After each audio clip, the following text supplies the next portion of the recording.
March 11, 2011. An earthquake of historic proportions strikes Japan. The massive 8.9 magnitude quake tears its way through houses, businesses, and densely populated neighborhoods. Video captures the scenes of devastation. Minutes later, a tsunami follows, slamming the northeast coast. The Sendai airport is awash in the tsunami wave, with people scurrying to the rooftop for safety.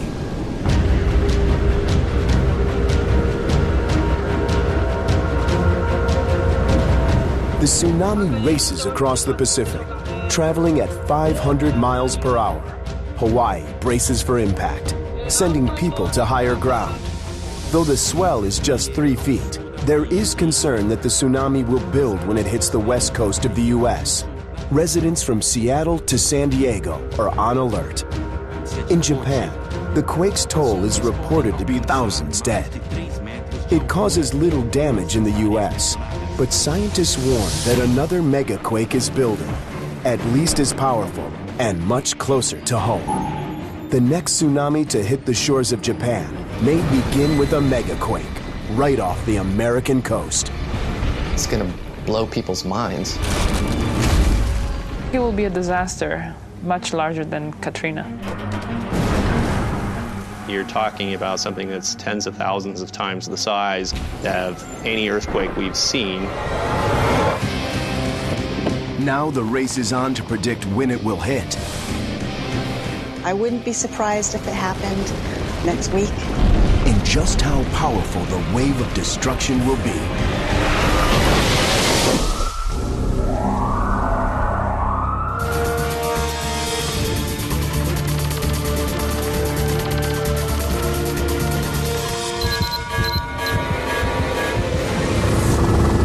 The Japanese earthquake is the largest ever recorded in Japan. But over the past decade, equally devastating quakes have struck around the globe. Megaquakes are among the most powerful forces of nature. They rival the destructive energy packed in an arsenal of atomic bombs. And they strike suddenly, violently, and without warning.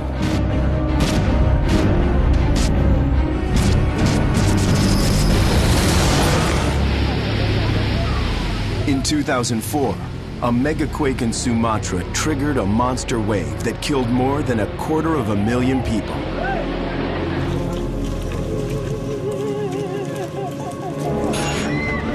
In 2010, another strike, this time in Chile. This megaquake had the power of thousands of nuclear bombs. It sped up the Earth's rotation, shortened the day by a microsecond, and moved an entire town 10 feet. Now, many investigators suspect that the U.S. could be next, and that the Pacific Northwest is in the same crosshairs.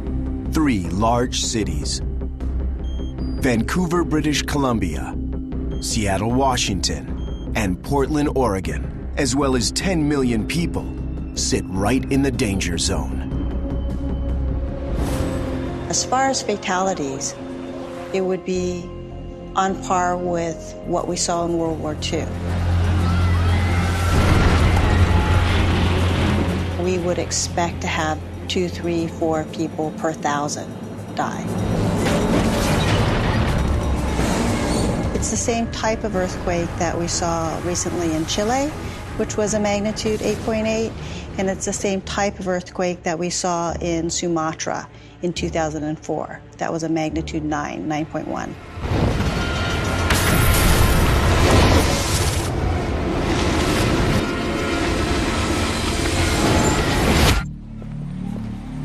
Investigators believe the threat of a similar megaquake is real.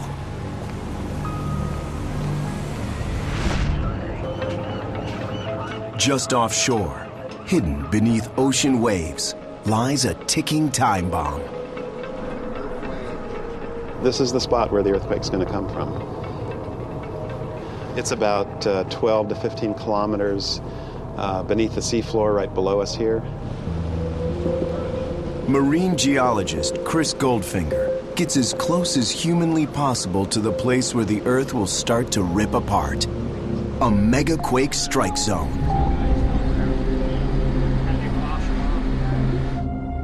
We like to think the Earth beneath our feet is solid. But take a closer look. The crust is actually made of about a dozen plates. They move, grow, and grind into one another along fault lines. This is where megaquakes are born. In Cascadia, a Pacific plate named Juan de Fuca meets North America and dives below it. It's a special fault called a subduction zone. A megaquake is fueled when the two plates get stuck, pressure builds, and then breaks free with fury. Investigators can't look into the Earth and watch the plates, but their high-tech tools paint a picture of an impending disaster. A submarine camera captures the point where the two plates make contact, about 60 miles off the coast. The video reveals little sign of trouble. But Goldfinger sees enormous and dangerous forces at work. Okay, we're going to put the pole out. Sonar detects what's invisible to a camera's lens.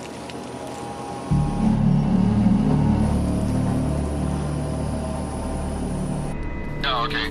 About where that 20,000 mark is? Yeah, that'd be perfect.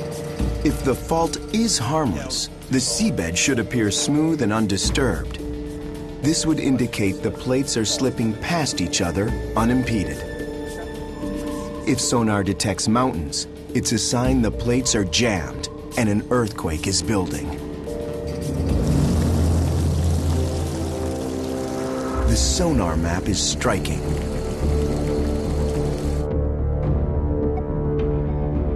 The Juan de Fuca plate is jamming itself under North America, pushing up the continental shelf.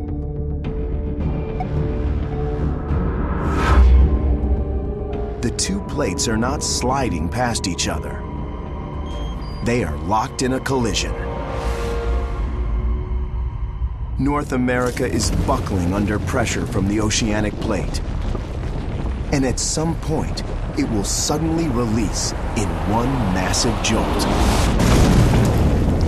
A subduction earthquake is the largest type of earthquake on Earth, and the reason is that the size of the earthquake is proportional to the surface area that actually moves during the earthquake. That surface area is huge. It is some 600 miles long, from southern Canada to northern California, and at least 30 miles wide, making it as big as Ireland. The surface area is just giant. Very large surface area makes a very large earthquake. The fault is so large, scientists give it a special name: a megathrust. And while they've struck before, none has ever threatened an area as highly developed as Cascadia. In recent times, there has not been a megathrust earthquake under a major city. So we really haven't seen the worst that the Earth can throw at a major city yet.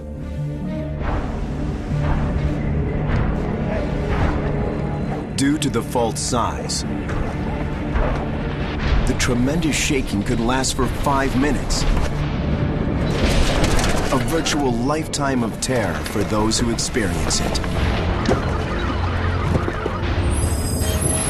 One thing that's dramatically different about these big subduction zone earthquakes is that they take a lot longer to rupture because they rupture a large area. The threat is looming, and that poses a terrifying question. When will the megathrust ultimately strike?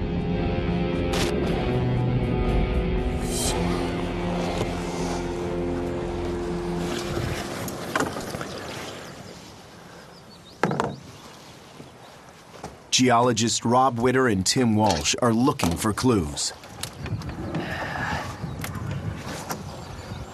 This long dead stand of trees is known as a ghost forest.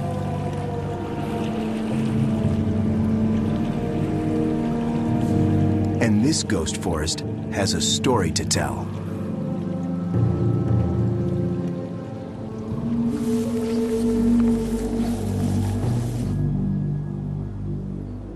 This is a fossil forest. And like the forest behind us here, it was a healthy, vibrant forest full of western red cedar and Sitka spruce. Investigators suspect a mammoth earthquake sank the land. The tide invaded and created a swamp, killing the trees.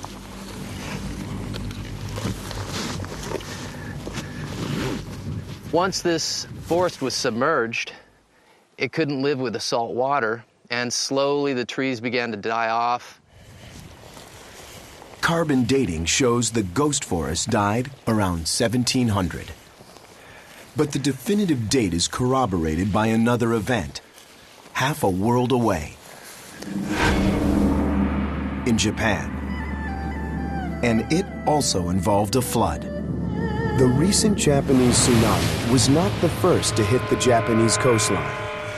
From out of nowhere, massive waves slammed ashore. The date was January 27th, 1700, about when the trees in Cascadia died. That pointed a finger directly at Cascadia as being the source of that tsunami. The puzzle came together. In January of 1700, a massive earthquake hit, sank the coast, flooding forests.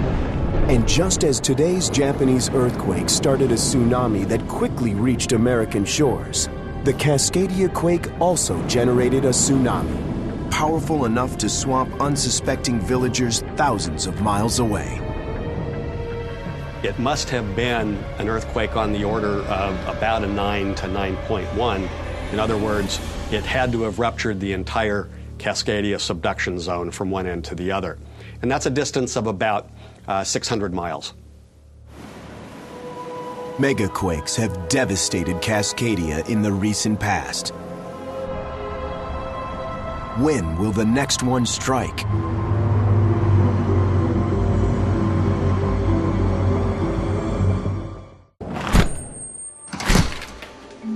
In a frozen vault at Oregon State University, Chris Goldfinger is hunting for clues in piles of dirt. They're soil samples he's gathered from deep below the sea floor. Goldfinger suspects they could reveal how often megaquakes strike. He has about 200 cores, and together they tell a story spanning 10,000 years. At least to a geologist who can read the evidence. What you see inside are sediments from the last few thousand years. This is one earthquake that goes from here to here. From subtle shifts in the soil, Goldfinger sees a pattern. The changes mark where an earthquake has triggered a submarine landslide. Carbon dating determines when the quake struck. The results are ominous. In the past 10,000 years, megastrikes have hit here 19 different times. Clearly, the ground beneath Cascadia is not as stable as scientists once believed. The minimum time that we see between earthquakes is about 170 to 200 years, and it's been about 310 since the last one. We're well within the window to have another earthquake. Our tools can't tell us exactly when the next megaquake will strike. But geologist Tim Melbourne sees clues that reveal how destructive a strike will be. All right, let's see the antenna here. Melbourne's tool is state-of-the-art global positioning. This looks good.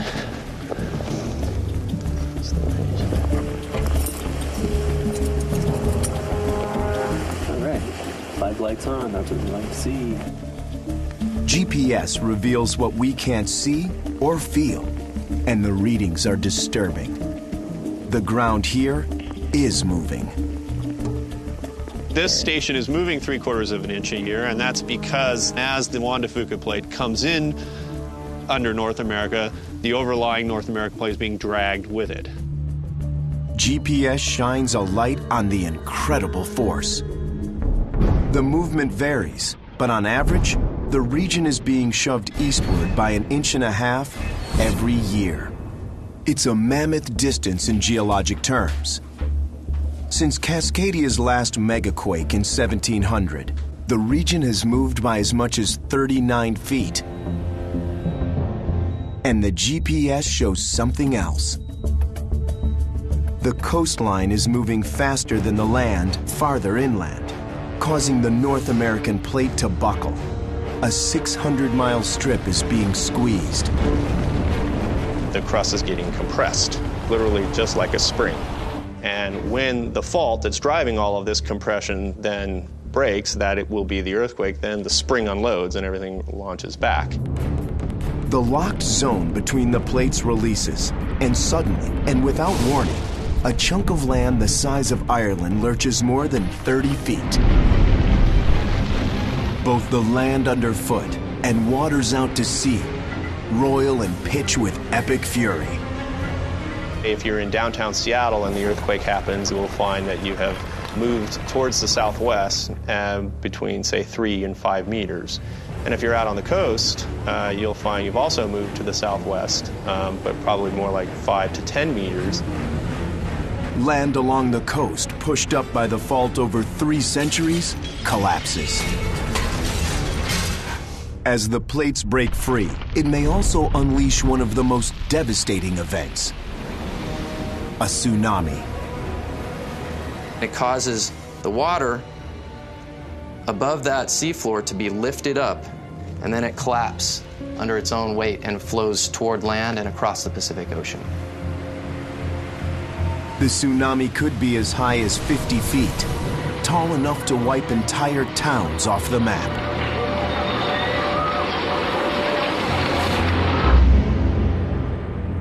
The Cascadia fault line is beginning to reveal the titanic forces at play. But one question remains. How close to the metropolitan regions does the fault actually slip and generate the seismic waves? A chief worry has been that the megaquake will erupt within 100 miles of Seattle, the region's largest city. Now, new evidence shows it may hit much closer than that.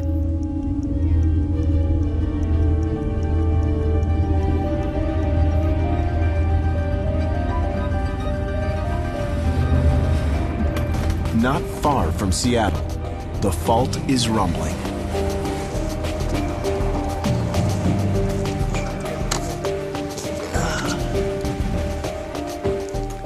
The shifts aren't instantaneous as in an earthquake. They are very, very slow. This fault that we all worry a lot about is not a dead, inanimate thing. It's actually very much alive. About 50 miles inland from the coast, the North American and Juan de Fuca plates grind against each other. Melbourne follows these tremors on an underground instrument that continuously records the fault's movements. Okay, Rex, so this is going to go down into the sand. Keep it upright. Go ahead and stick that into the data logger. We can actually see it in a minute-by-minute basis. Where is the Cascadia fault slipping? How much did it slip by in the last 12 hours?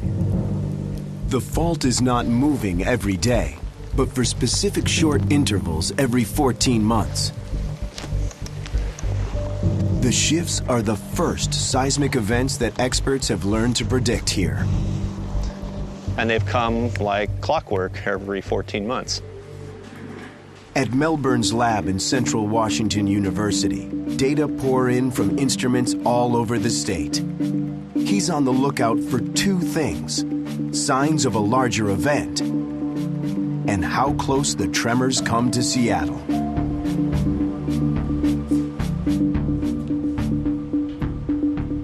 when he and Rex Flake map where the fault is moving, the news is ominous. This was only 170. Yeah, so this one's a good 60% bigger. The lock zone of the fault, rather than stopping at the coast of Cascadia, it actually comes inland, at least in the Washington State region, by as much as about 50 miles. The locked zones appear to extend much farther inland than previously thought. It makes for a much more powerful quake, much closer to where people live.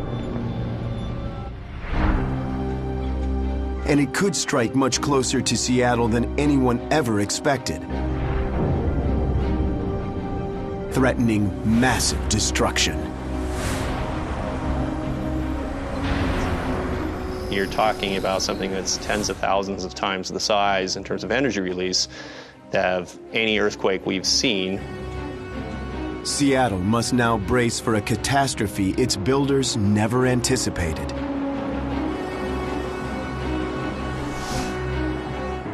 But it's not the only city facing this unwelcome news. In the middle of the continent, in America's heartland, another major quake may be building.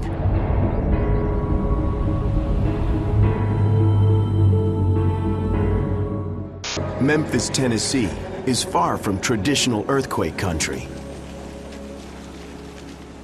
Yet the ground here can move so violently, it can stop the mighty Mississippi River. That's what early settlers were shocked to witness in autumn of 1811. It is December when the shaking begins. It continues on and off for months. There were 3 to 4 very large earthquakes.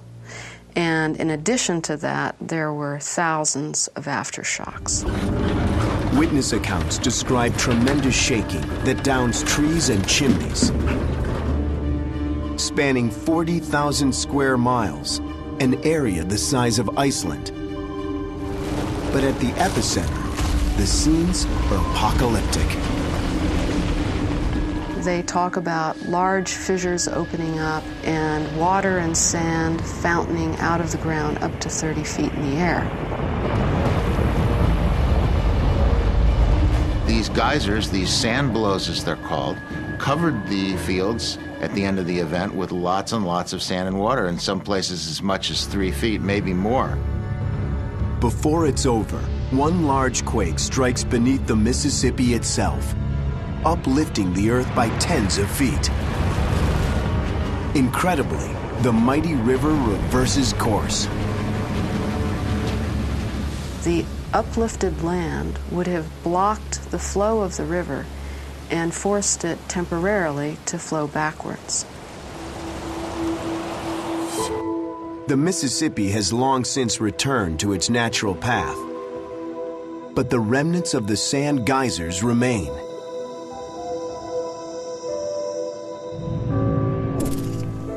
Excavations of those geysers and hunts for hidden fault lines are exposing what happened here and what may await Memphis.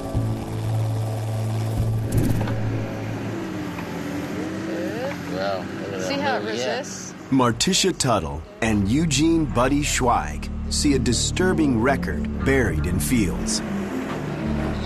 The quakes of 1811 and 12 were not flukes. Nice. They were just the latest in a series that stretches over hundreds, if not thousands of years. This is the sand dike where the water and sand shot to the surface. The earthquakes turned the wet, sandy soil into a liquid. The water pressure between the sand grains starts increasing from the shaking until finally the sand grains are pushed apart so they're not touching each other anymore, and the material, instead of being just a layer of sand, starts behaving like a liquid. Oh, yeah.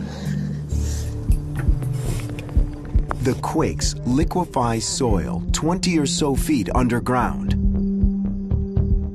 The increased pressure inside the liquefied soil forced it to seek an outlet. It erupted.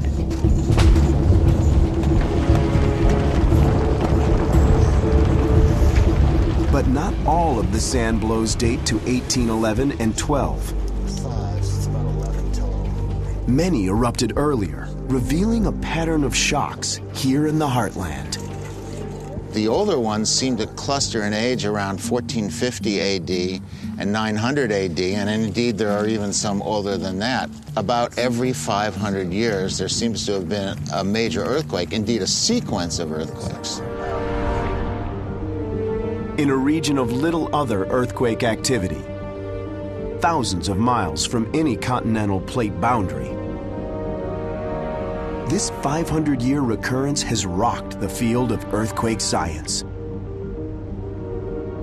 If you fly over the central part of the United States, all you see is a very quiet farmland. And so you don't see mountains, you don't see a fault scarp, you don't see anything. What hidden forces generate these earthquakes? I'm gonna try to catch it. Beatrice Magnani of the University of Memphis is trying to expose them. With no faults visible on the surface, Magnani teaches her graduate students to look for fractures underground. So we discovered a new fault. Nobody knew this fault existed, and it's located right here. Now the key is understanding when this fault moved last, right? Not far from Memphis, the team hunts for fault lines by essentially taking an X-ray. We're ready to shoot. They use seismic waves, the same waves generated by an earthquake.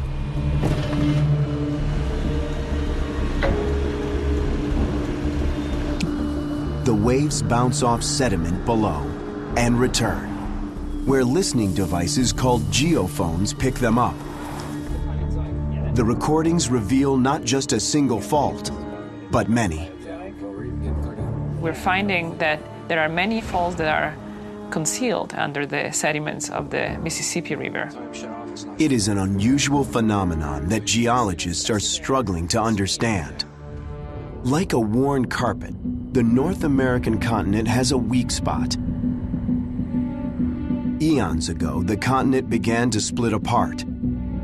It failed, and the tear never healed completely, leaving a rift. This rift now is sitting like a scar in the middle of the continent, and bound in this rift are large faults. It is believed that these faults are now being reactivated today, 500 million years later.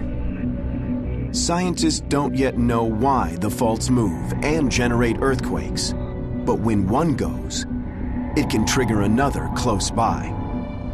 That's probably why instead of having just one earthquake in 1811 and 12, we had multiple events, because there's so many faults breaking this area that after one large one breaks it, it has to adjust itself on the other faults. Memphis's builders never realized it, but they erected their city very close to a major fault system.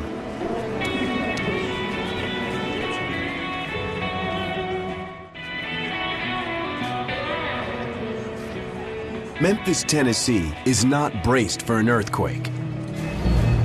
Yet if scientists are right, it may soon face a quake that could lay waste to the city and threaten the people who live there. By some measures, actually, the hazard here is as high as in California. We say that a probability of around a magnitude 6 occurring in the next 50 years is probably something on the order of 80 or 90%. The quakes that struck here in 1811 and 12 were even more powerful and blew sand from beneath over a vast area. These features are so large that you can see them from the air. The sand blows stretch over thousands of square miles. Only large earthquakes can liquefy soil over such a wide area. I think they were very powerful earthquakes. At least one of them was on the order of a magnitude 7.6 or larger.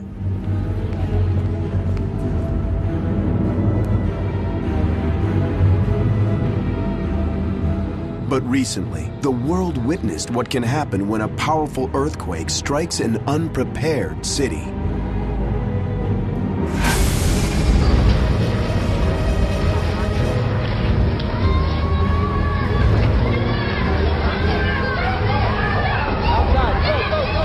This is Haiti in 2010.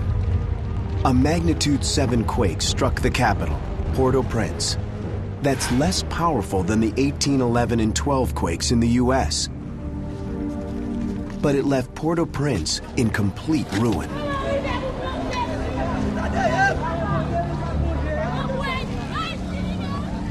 More than 200,000 people died. Memphis is not likely to suffer destruction on that scale. But the city's vulnerability worries emergency managers like Jim Wilkinson.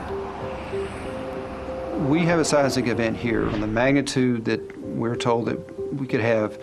It will truly be catastrophic. It will be something that will take every resource that we have to address. The ground here keeps shaking with tiny tremors. Memphis gets a reminder of the danger about 4 times a week. We record roughly 200 earthquakes a year, and they are a magnitude between 4 and 1.5. These tremors are controversial. They could be just aftershocks of 1811 and 1812. Skeptics also point to inconclusive GPS data. If there's little sign underground of forces colliding, then in their view, the fault zone here is shutting down. Their theory is that probably the 1811, 1812 and the large earthquake that happened before, every 500 years, have unloaded the fault system. We should expect the next earthquake to occur maybe in 10,000 years. Beatrice Magnani is among those who believe the danger is real. We should continue monitoring the seismic zone, because that is the system of fault that has been rupturing for the past 5,000 years. And all you need is one.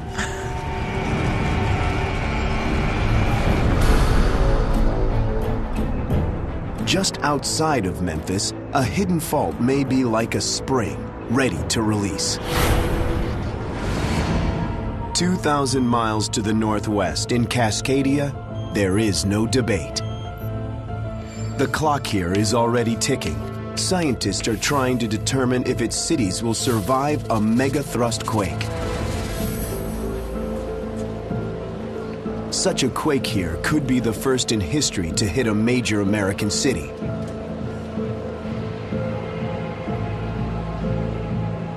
As it turns out, we just haven't had really large earthquakes near our really tall buildings. Tom Heaton of the California Institute of Technology and Kim Olson of San Diego State University have each studied how a megaquake will shake Cascadia. In Olson's 3D model, the entire region suffers rapid shaking, the yellow and green. It's a phenomenon seen in many earthquakes. The ground moves back and forth very quickly. In that rapid shaking, unreinforced brick buildings often collapse. Cascadia's historic districts are filled with unreinforced brick structures. Then there's the quake's additional danger, duration. In Olson's model, the shaking lasts for more than 5 minutes. That much quaking won't just collapse brick buildings. It will liquefy soils, sever highways, and collapse bridges.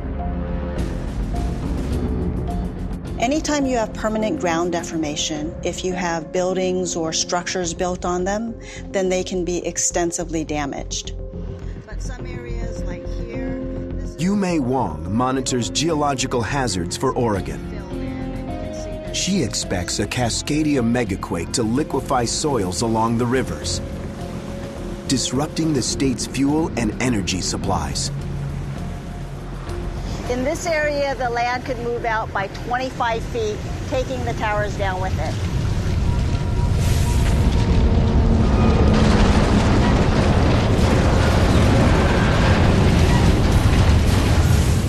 For Heaton and Olson, the gravest worry is how skyscrapers will fare, especially those in the region's largest city, Seattle.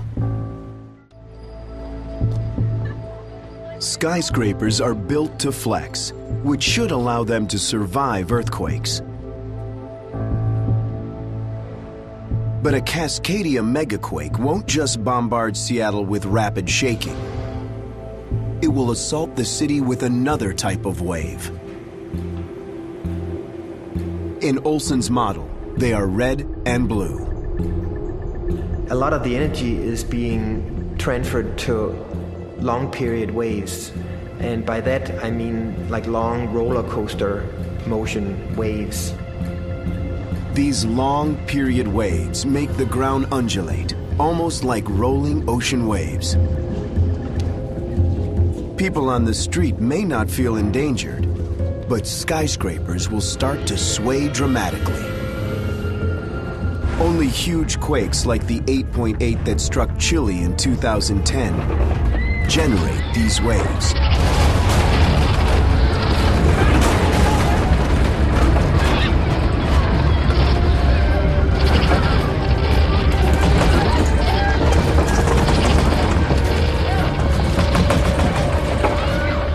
These waves may be especially dangerous in Seattle.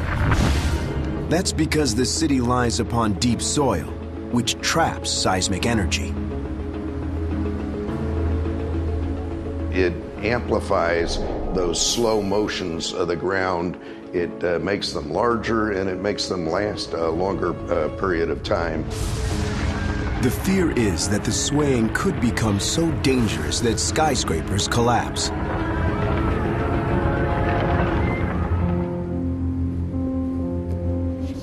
Tom Heaton has run the calculations over and over, and his findings are disturbing. Basically, if the roof of the building is swaying more than about 3 feet relative to the base of the building, you're going to start seeing some permanent damage. It's conceivable that you could see collapse. Heaton estimates that many buildings of 10 or more stories could be in danger. John Hooper concedes that some skyscrapers may collapse, but most will not. The vast majority of buildings, people will be uninjured, be able to get out, etc. Those that might be susceptible to that sort of Cascadia event, there's probably less than 10 on the skyline. Still, thousands live and work in these buildings. They and millions more could soon suffer one of the worst natural disasters ever to strike the U.S. The effect will be widespread, and I think that's a key point. It won't just be Seattle. It could be from Vancouver, British Columbia, all the way down to Northern California.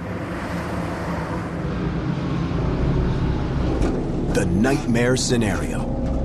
The earthquake strikes on a sunny weekday afternoon in the middle of summer. Many are at work in the high-rises and old brick buildings susceptible to collapse. Thousands more are enjoying the beach.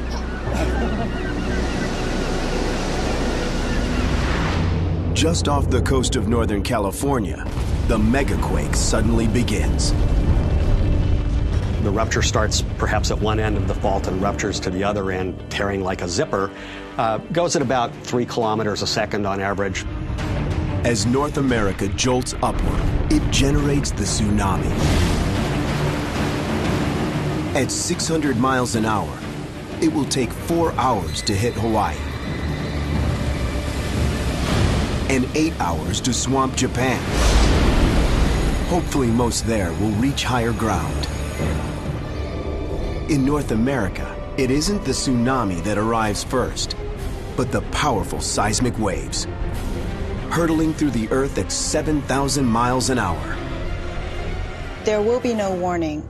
People will know that an earthquake hit when the ground starts to shake. It's going to blow people's minds. It's going to be strong shaking like nobody's ever felt before. Bridges collapse. The ground sinks. In less than 2 minutes, the first waves hit Portland, Oregon.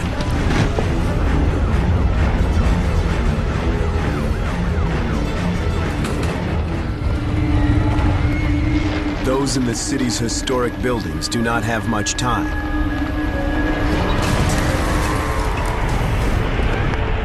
Hundreds, if not thousands, could be caught in these old buildings.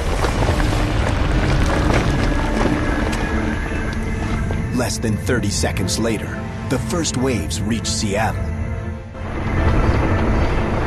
The violent shaking is only the beginning for Cascadia's largest city.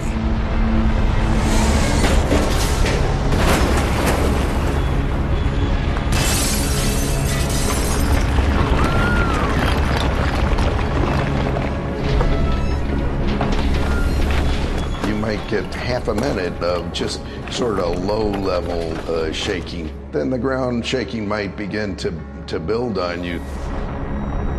The city's deep soil traps the waves and amplifies them.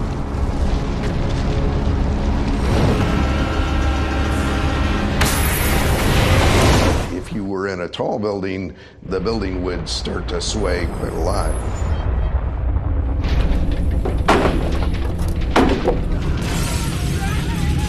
The shaking has gone on for more than 2 long minutes. Fires erupt across the region.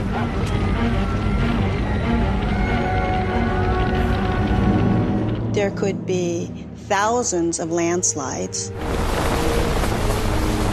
3.5 minutes in, some skyscrapers begin to suffer catastrophic damage.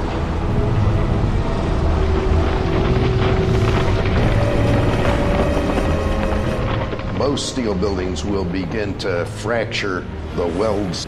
In the case of concrete, they'll start to get cracks in the concrete elements.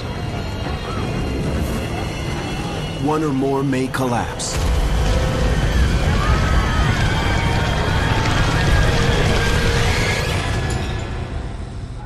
It seems like an eternity, but after 5.5 minutes, the ground finally stops shaking. The survivors in the cities evacuate. They've just endured one of the Earth's most violent events.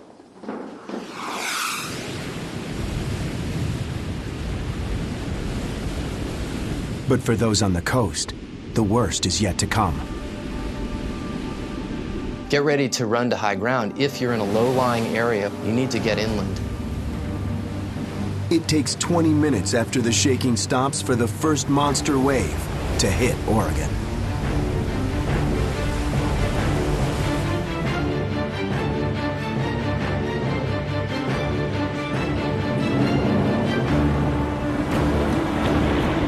It's not just one wave.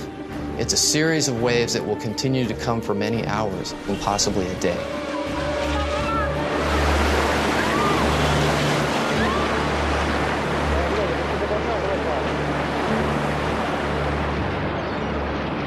When it ends, 3 major cities are virtually cut off and bleeding.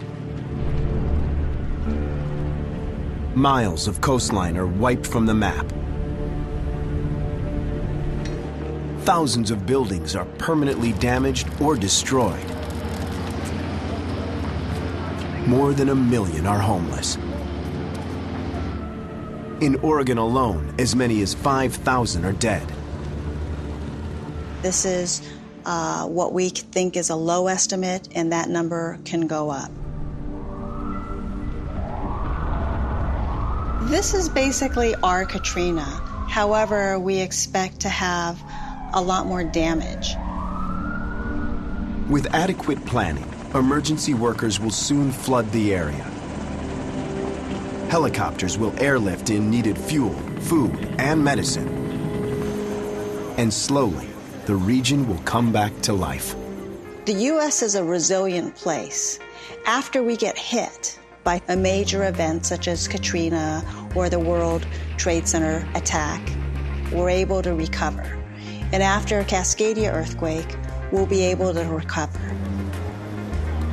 Today, a summer day in Cascadia is a picture of tranquility, completely undisturbed by the danger lurking out at sea and beneath its majestic volcanoes.